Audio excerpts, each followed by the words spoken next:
Did you know that the AI that we use every day, like ChatGPT for weather forecast or to get stock information for any company, doesn't know any of those things? It actually takes help from an external tool to get those information. That is the power of tool calling. It is a feature in a large language model and it helps us to make an AI agent using LLMs. Hi, I'm Vineet.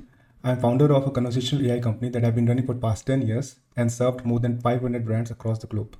Today, I'll show you how a large language model or an LLM can use a feature called tool calling to grab real-time information and to take action in the real world. First, let's compare an LLM with an agent. An LLM is like a genie in a lamp.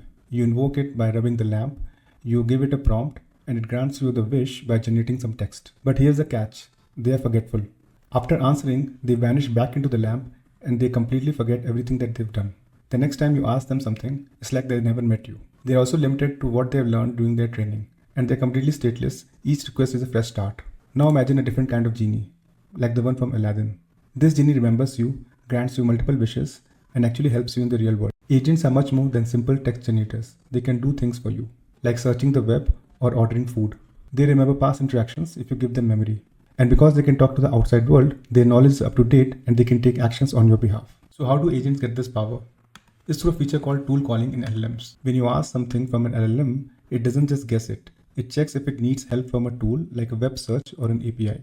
If it does, it generates a special request in JSON format, which has information about which tool to use and how to use it. The system then calls the tool and feeds the result back to the LLM to generate the final response. So here in this example, the user makes a request to hang a picture on the wall to the agent. It makes this request to LLM, which has access to these tools, which is a hammer, a screwdriver, a drill machine, and some nails. Based on these tools, it decides which tools to use, which is a nail and a hammer, and how to use them together.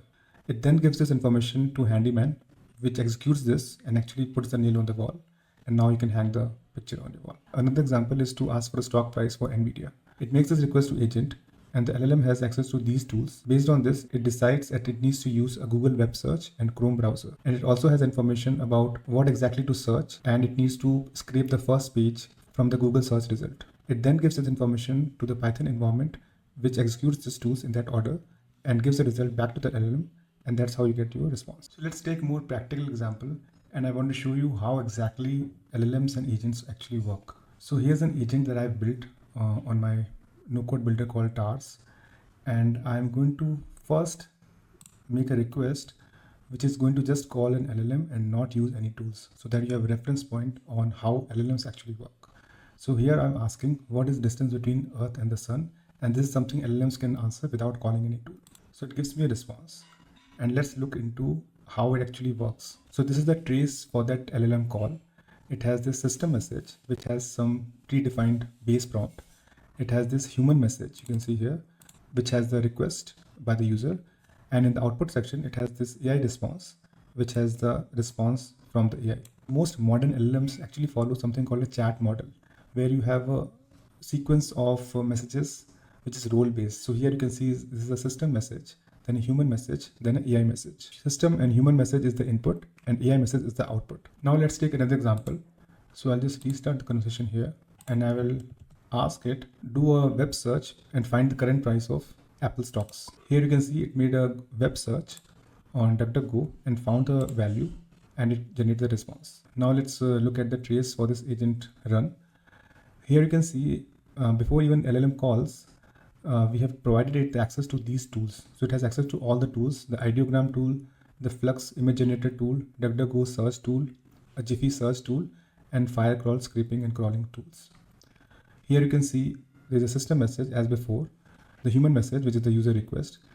And here you can see in the output, AI has responded with not a response, but instead information about how to call a certain tool. You can see here it has the tool name and the tool input that should be used to call the tool. And in the second step, this tool is actually called to get the response from a web search. And finally, it gives the response and adds that response as a tool message in that same thread of conversation between system, human, AI, and then this tool response.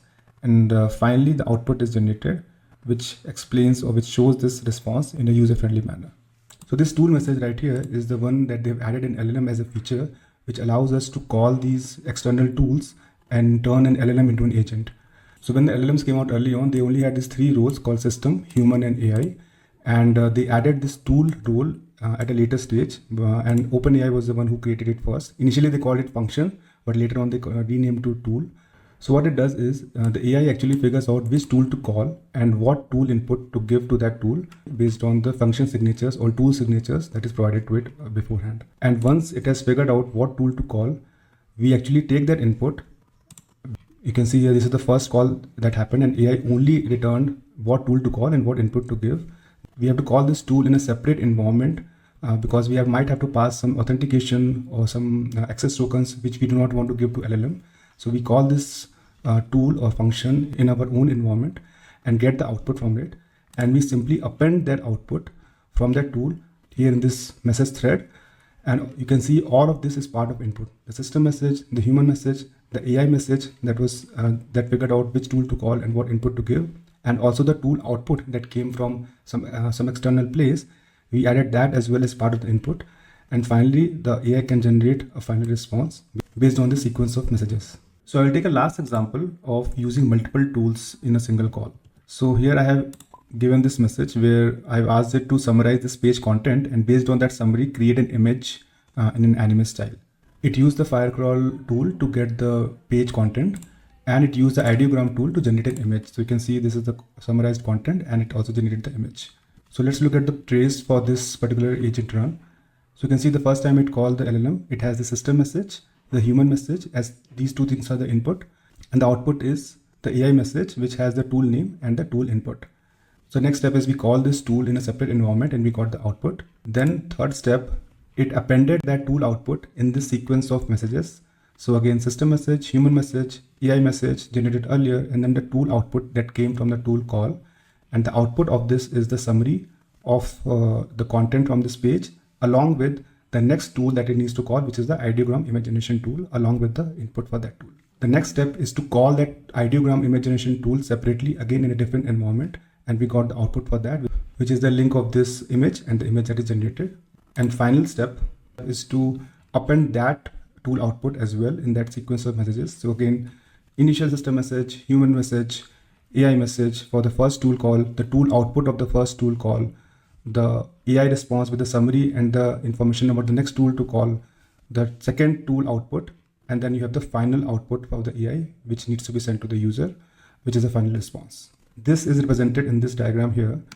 So the user made this request here, it went to LLM, it has access to this catalog of tools. It picked that it needs to call the first tool, which is the firecrawl tool, and what is the input of that tool is going to be. It sent that information to this environment to be executed, got the output back, and based on that information, it decided that what is the next step it needs to do, which is to summarize the content of the page and figure out what next tool to call, which is the ideogram tool. Gave that information again back to the environment where the tool can be executed, got the response back, which is the generated image, and at last it generated the final response and gave it back to the user. So this is how a typical agent works. You can see it only uses an LLM, which is just a text in text out machine. It doesn't do anything beyond that, but it used it to figure out which tool to call and what input to give to that tool, and executed that tool in a separate environment, gave that output back, and it did that as many times as it is needed until it reaches to the final output that is required. So before I end the video, I want to talk about few limitations of this tool usage. If you give it too many tools, it can get overwhelmed and not be able to figure out which tool to call. If the tool description is not clear, it won't know when to use which tool. If the tools that are provided are not enough to accomplish the task, it won't be able to achieve that. And if there are multiple tools with the same description, it might get conflicting information and might not be able to pick the right tool at the right time. If you like this video, you might want to watch this other video which I made, which compares a workflow agent with an autonomous agent. You can find the link here.